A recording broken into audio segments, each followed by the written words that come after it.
the AI revolution is here. We all know it, and we know we have to use automation in our service businesses because our competition is doing it.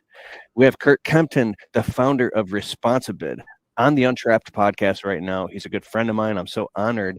And Curt he built and sold his own service business and then built the best marketing automation software platform that plugs into your favorite CRM, like it plugs into Jobber. And literally you can sell and close jobs while you sleep with the software called ResponsiBid. And he's had invested, I don't know how much time, energy, and money in years and years. Ever since I've known you, you've been doing ResponsiBid. It's been like, how many years have you been doing this? Oh man, over 10 now. Over 10 years. And bro, can you talk about, I just want to get right into the meat and potatoes. What are lead sources?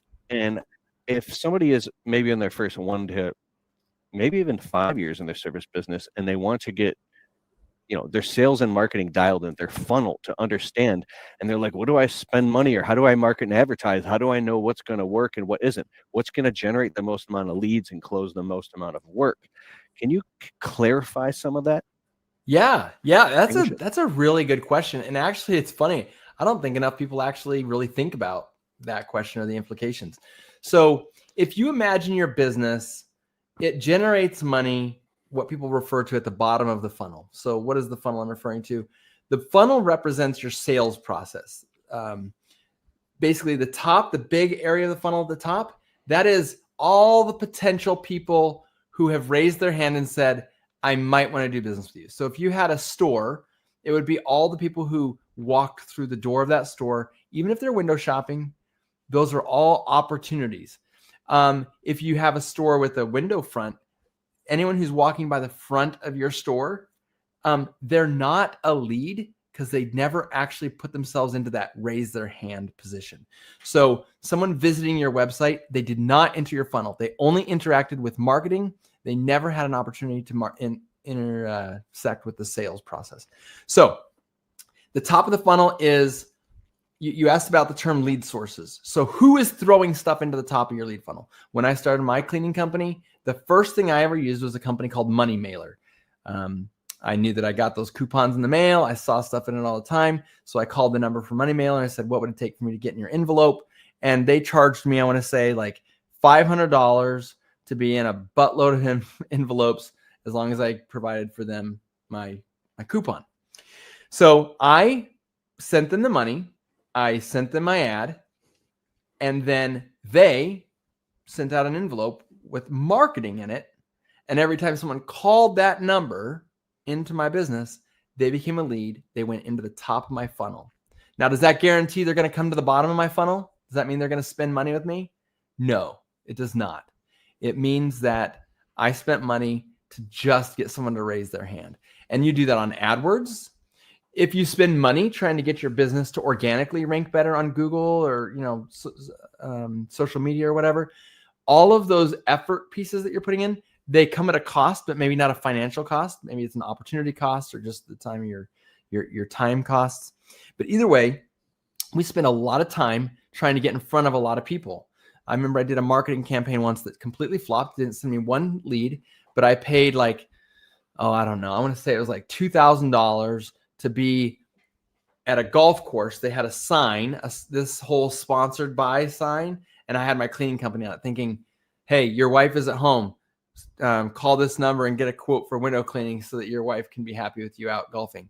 I never got a single lead off of that. I thought it was a really good idea, but I spent money and never got any leads, let alone sales. So everyone listening to this probably knows, okay, I get the idea of a lead source. I'm spending money on lead sources.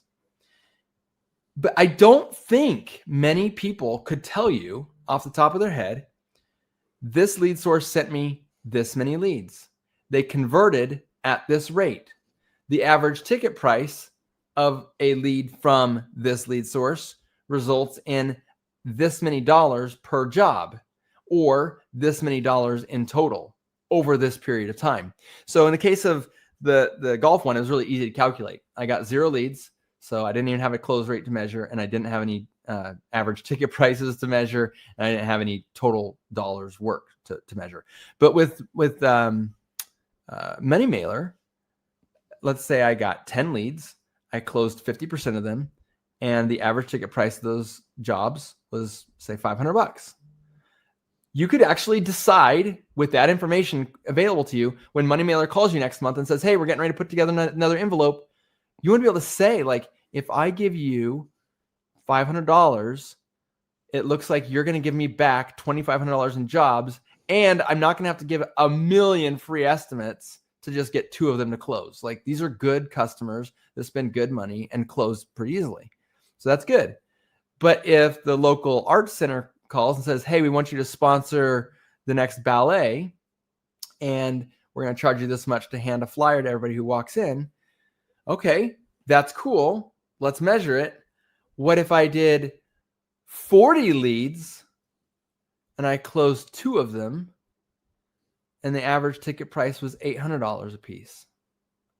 Now we got a little tougher thing. Like, okay, they have a high average ticket price, but I did have to give 40 estimates. And what does that mean to you? Is that just over the phone? Did you have to go drive? Like, you know what giving a quote costs for your company, like how much effort goes into it.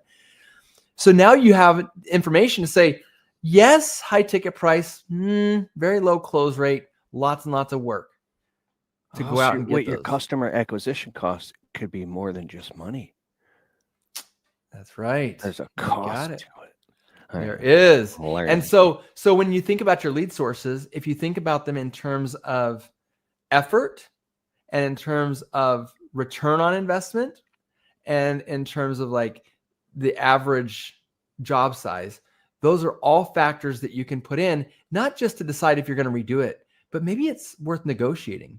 So next time when the arts center calls up and says we have a ballet in town, you go, I really appreciate you letting me do this. Let me tell you, we have kind of an ROI thing around here, and we didn't. Last time was not quite there. If we could advertise for $200, it'd be worth it to me. And I can tell you that number off the top of my head really easily because I just know what it is. Because you would be able to negotiate now from a position of power or knowledge, as opposed to most people who are just working off their gut. So you start to track these things, but one of the good news is once you get a customer, you can turn them into a client, and then get referrals from them. So it's like an engine. But if you track all this stuff, how would you even track it? Well, it's a nightmare to do it by hand. But yeah, as long as every quote that comes into your system, I know on ResponsiBid, we just do it automatically. Every single quote that comes in, we track where it came from, and then we give you that number on a platter. We just tell you what it is. Now your CRM might have a report you could run. So the reports that you'd be looking for is close rate by lead source, average ticket price by lead source. Those 2 numbers are really, really important. Now, total leads by lead source should be part of both of those reports, I would hope, but that's an important factor as well. Like if you only got one job and it was $1,000 job, you might be tricking yourself into thinking, oh my gosh, this lead source gives me big old fat jobs. Well, it gave you one and nothing else, which, that is data, but one data point's really hard to make a decision from. So lead sources can be like Google Maps, Facebook, Instagram, TikTok, Angie's List. I don't think Home Advisor even exists, but I'm just going down like the list. Walk-ups, referrals, flyers, door hangers, bandit signs, like all these different things are lead sources. Like I remember ResponsiBid last time I looked told me that 83% of all my leads from the lead sources, like the funnel, it shows coming from Google, Google that's big. Maps. So I would actually tell you that that's another really important piece of data. You may need to be looking at diversification. Yeah. You don't want all your leads coming from one place. That puts you in a real position of, it moves you from a farmer to a hunter, which is cool because you know what part of the woods or what, where your fishing hole's at.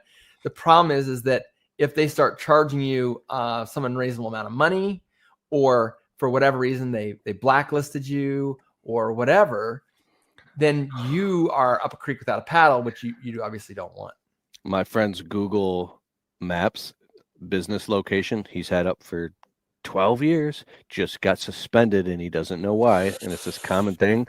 But luckily His is flipped. 80% of his business comes from Facebook and only Oh, 20% from Google. So he's not too worried at the moment. But yeah, but what I'd be happens when freaking out. Facebook does it? You know what? Facebook actually, that's funny you say it. Facebook banned ResponsiBid's ad page. We have to run our ads from a page called ResponsiBid Info, which isn't even a real, like, it's a real page, but like we don't do anything on it. But we have to run all of our ads from it. Why? Because we participated in hate speech.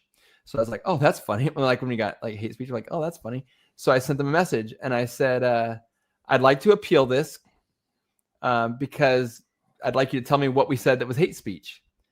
Like literally 30 seconds after I replied that email, thinking this is just some weird, funny misunderstanding. The next one is, you are permanently banned. The appeal is closed. Thank you for reaching out. Like, oh, I have no say. So anyway, I'm just saying Meta has the same exact ability to just drop the hammer. So that's why we do want to look, people are on digital. Google is important. Like, don't ever like trick yourself into thinking, oh no, I'm getting a significant stuff from Google. Like what are you supposed to do? Like, that's a big lead source. It's important. But paid ads versus organic ads, that would be important to pay attention to. I like that your friend is getting stuff from Facebook in addition to Google.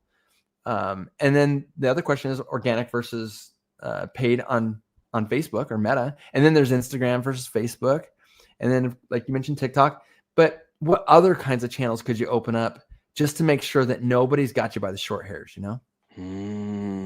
This is so critically important, because think of, oh, we're making good money in the business.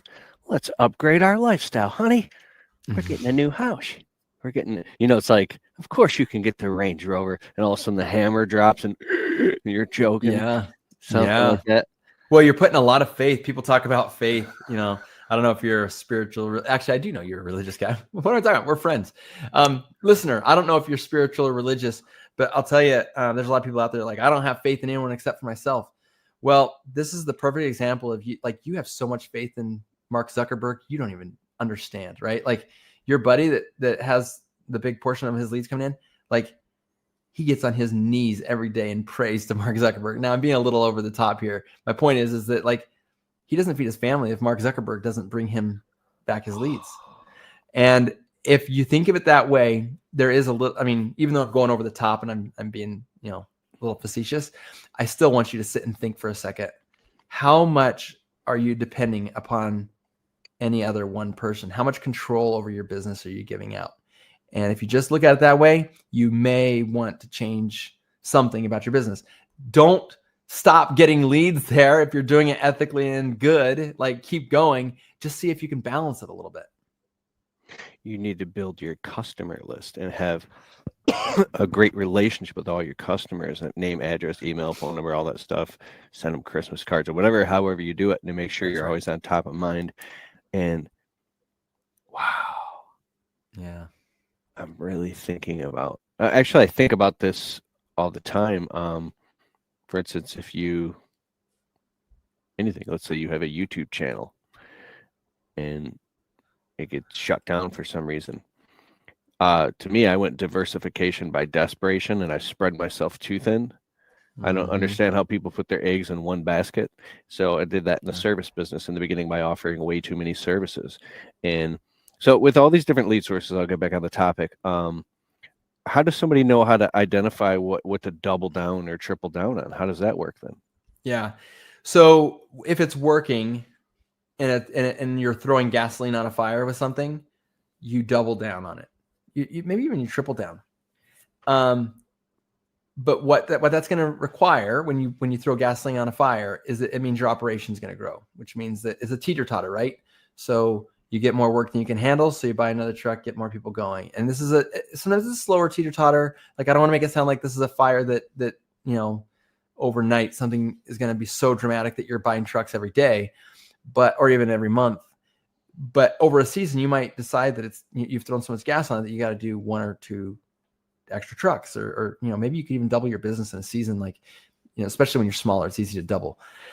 But you keep an eye on that graph, because if you've doubled down to the point where your operation is more than half on any one lead source, at that point, probably stop doubling down because your operation is becoming too dependent on that, and maybe start putting some energy into double or triple. Like you want to have, it's like all your fruit hanging off of one heavy olive branch that's like it could snap and all the fruit could drop. It should grow evenly and disperse and have deep roots. Now I know people would fight me on that, and it's a good debate to have. I would actually be willing to debate this topic with someone, but what I would say is that 2 to 3 lead sources. If you're between that 33 to 50% range of your leads coming from one lead source, that's a heavily invested, hopefully very successful lead source. That's good. And as long as the ROI on that lead source is good, return on investment's good, then that's pretty good. Once you cross over that 50% line, you start moving towards 60 and 75%. You actually should probably start feeling a little nervous. And there, again, really aggressive people out there might say, no. If it's working, you just keep feeling it. Worry about it later. Move fast, break stuff. That's how it works. But the problem is we're playing with people's, like your employees and your trucks and stuff, like their livelihoods. And that's where I get a little more conservative. And I would say, okay, you figured out the recipe here. It's working good. Let's see if we can convert that recipe into something that works on another channel pretty good. And you already brought up something that I think is also quite valuable. You have a list of your own customers. Maybe you have some community social media pages that you're on. And don't forget that recouping, whether it be through repeat business or whether it be through referral business, that can be another arm. And that's an arm that when it's double, when you're over the 50% line on that, everyone says, I'm all referral business. Yeah, really? What percent is it? Well, I don't really know. So you're not all referral business because if you're not doing anything intentionally. If you're doing it intentionally, you're measuring it, you know what it is. So I always tell people that tell me they're referral business, like, unless you can actually specifically spell it out, like, I don't believe you. But that's what I would say is that's the one branch that you can allow to get a little out of hand because you have such a good referral program that it works all the time. I just know people are fickle. People are fickle. So, but if it's paid ads of any kind, or if it depends on someone else's technology, even organic, like Google ads, or not, sorry, organic Google search versus Google ads.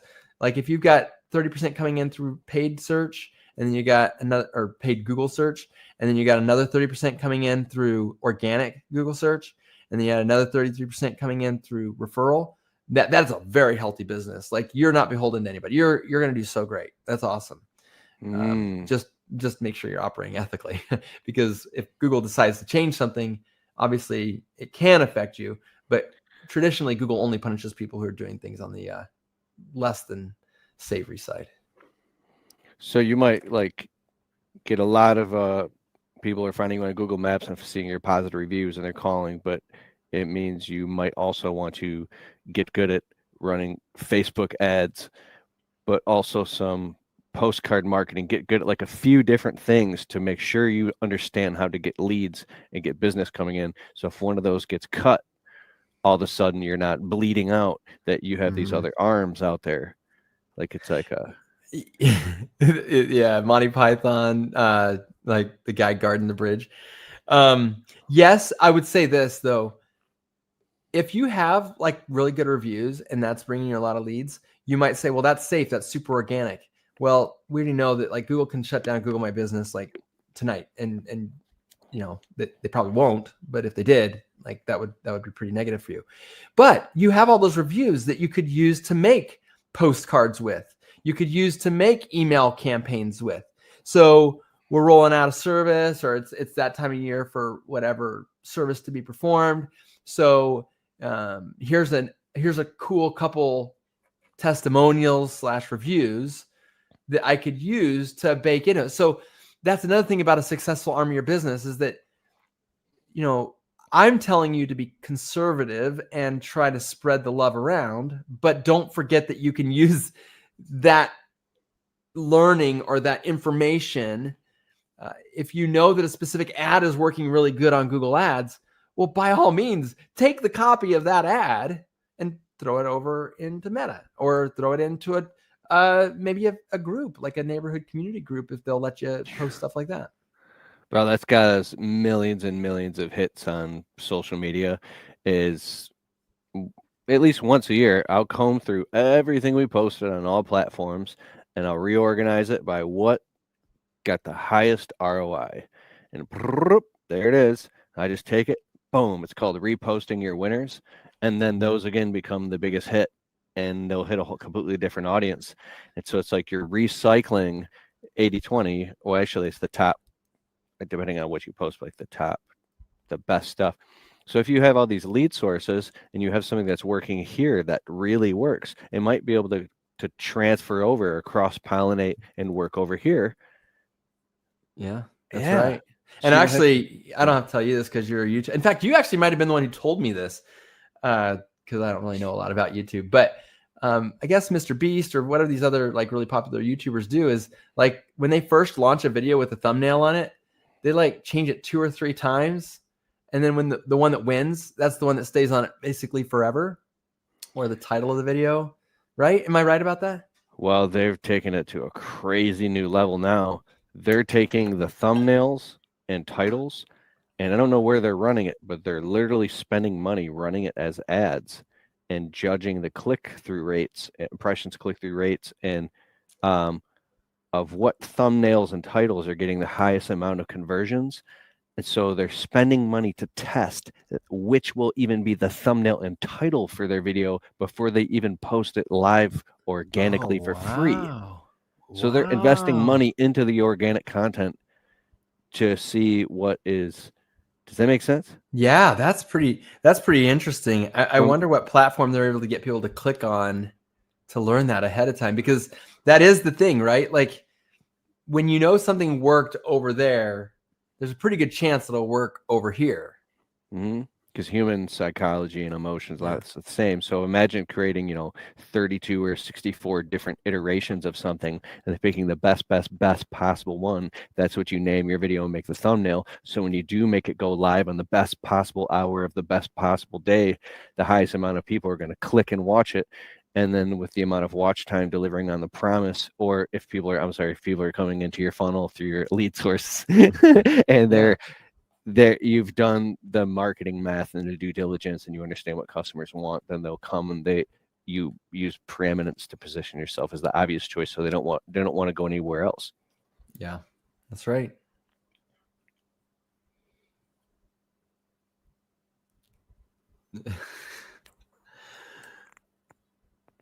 I'm not talking. I get excited now. Start talking too much.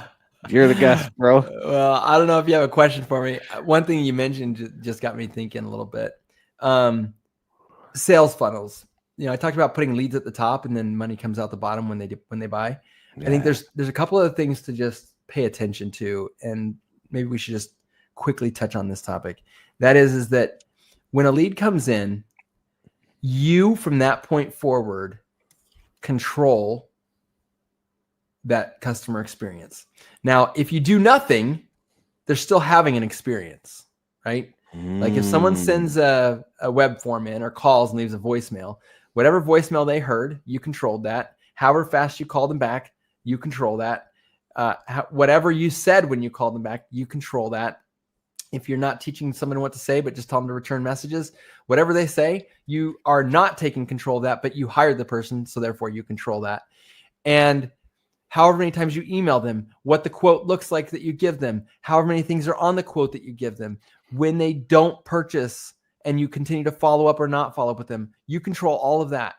And so if someone says you're really responsive, overly responsive, they say that you are a good value or not a good value, when they say that you are a customer service company who just happens to do X, you're in control of the experience that the person's having based off of what you have systematized or automated. And all of that is inside the funnel. That's the part, that's the cogs, that's the stuff that's all working in there. And it's either progressing things forward or it's maybe literally ejecting people out the top, if you think about it. If someone calls you during business hours on a Thursday and you call them back after business hours on a Wednesday, nearly a week later, you gave them a customer experience. I would be willing to bet that, and even worse, if you don't call them back, I would be willing to bet that that customer experience is not going to result in any work, nor any referrals, nor, spending whatever money you spent to get that lead in a wise way. So that's probably a good message for us to talk about tonight as well, just to make sure that we're sort of laying it out there that you have to put together the experience you want your customers to have, and you have to systematize it in a way to guarantee that they're going to get it every time. Otherwise, some customers are out there saying, wow, what a great company. And other ones are like, this company sucks. And you know why? It's because you're inconsistent. So you got to be consistent to be good. Inconsistency in any fashion will end up resulting in poor customer experience. So you can get excited about your business again and start to run it like a scientist. That's right. A mad scientist. A mad scientist. All right. Can you tell us all about ResponsiBid and what it does and how it works? Yeah, ResponsiBid is a sales automation system that basically turns specifications of a job into really compelling proposals. So it's basically two things. It helps customers to close at higher rates because it positions all of your sales process to be good, better, best, and people are more likely to say yes to these compelling proposals. And it also closes people at a higher dollar amount. And that is because people typically will upsell themselves. No one wants to be sold, but everybody wants to buy. And ResponsiBid helps you to be able to close more jobs at higher average ticket prices because these proposals will help people to see value propositions, envision their life with those value propositions, and then finally attach whatever dollars it takes to make that happen. Most people, your competitors, are all selling the opposite of that. They're all saying, you want a house wash? It's $200. All right. Well, what does my life look like? And, is it worth $200? Well, I don't know, because you didn't give me any value proposition and you didn't really explain to me what my life would look like with that house wash. But we help people to sort of see, yeah, we remove everything from the house, grime wise, just like every other company, but we also make sure that all your plants are protected. We make sure that we maybe have a package that offers a wax at the end to help prevent future mold growth in this particular climate or whatever it may be. This one includes gutter whitening with it. This one doesn't. This one includes a roof cleaning with it. And people can start to see like the difference of just what it would be to just buy a house wash. And people, when they're given options, are much more likely to say yes and to a higher dollar amount. I know myself on my phone, I get emails. John Jones is ready to book his $449 window cleaning because he went on my website, clicked how many windows he had with ResponsiBid software, and it's like he's ready to book. And I was at a live event, and somebody was like, during the live event, they use ResponsiBid, your software, and they closed something like a $3,800 job, and they weren't there doing anything because it was fully automated on the front end of their website. So this is the future, bro. Yeah. Well, and I know that there's a lot of people who want to sell in person. Our software works for people in person. All the follow-up that goes out before and after an in-person quote or an over the phone quote, website quote, all that is engineered to bring all of those experiences into one. It's the same reason that like some people want to go through the self-checkout line at the grocery store. Other people want to go through and work with a human. But at the end of the day, same barcodes being scanned, same, there's consistency, right? And that's what a system does, is it provides the experience that the customer needs to have with the consistency that you need to provide as a company. So ResponsiBid has helped a lot of service business owners make a lot of money. Yeah, I love that. Yeah. That's amazing, bro. I've been a ResponsiBid affiliate for years now. You can go to keithkelfis.com/resources. Scroll down, you'll see ResponsiBid, and you can go there and sign up and try it in your business. Is there anything else, Curt? And you get a discount. If you buy it from my buddy Keith, not only do you get a great piece of software from a great guy, but you get a discount on it, and you support a show. So that's awesome. That's amazing. So, and wrapping up, Curt, anything else you want to say about automating the sales and marketing in your business? Any mind bombs? I don't know that I have any mind bombs, but I just want to say, man, if you guys are listening to Keith, just keep with it, guys. The fight is real. The fight is worth it. And maybe you can't get 100% better today, but if you can get like 0.5% or 1% better today, right? And I think that's what Keith has sort of dedicated his life to, is help people to just polish off the edges. And the funny thing about sanding off the edges is that, you know, each stroke of the sandpaper might not be super impressive, but if you just stay at it, you can really make some beautiful stuff. And I think that's what you guys are doing here. That was amazing. That is very true. Keep going, keep putting one foot in front of the other, even when you don't feel like it. And you'll look, you know, I always say there's this version of you who's figured it out and has what you want, that's saying, come on, keep going, you got this, and you just keep walking the line, and then you end up in that place one day and you're just in tears because your life is, these blessings have come to fruition because you had faith and you kept walking the walk. And you either, you know, whatever it is for you, those dreams are absolutely real if they're placed in your heart. If God placed them in your heart, they can actually absolutely come true. So thanks for being on Untrapped Podcast, Curt Kempton. And for you listeners that I so much appreciate, we're crossing 1 million downloads right now. I'm so thankful. And please go take us 20 seconds, whatever platform you're on, please leave the show a well-worded review so it boosts the rankings. And I appreciate you so much, and see you on the next show. And thanks, Curt. Thank you. Bye.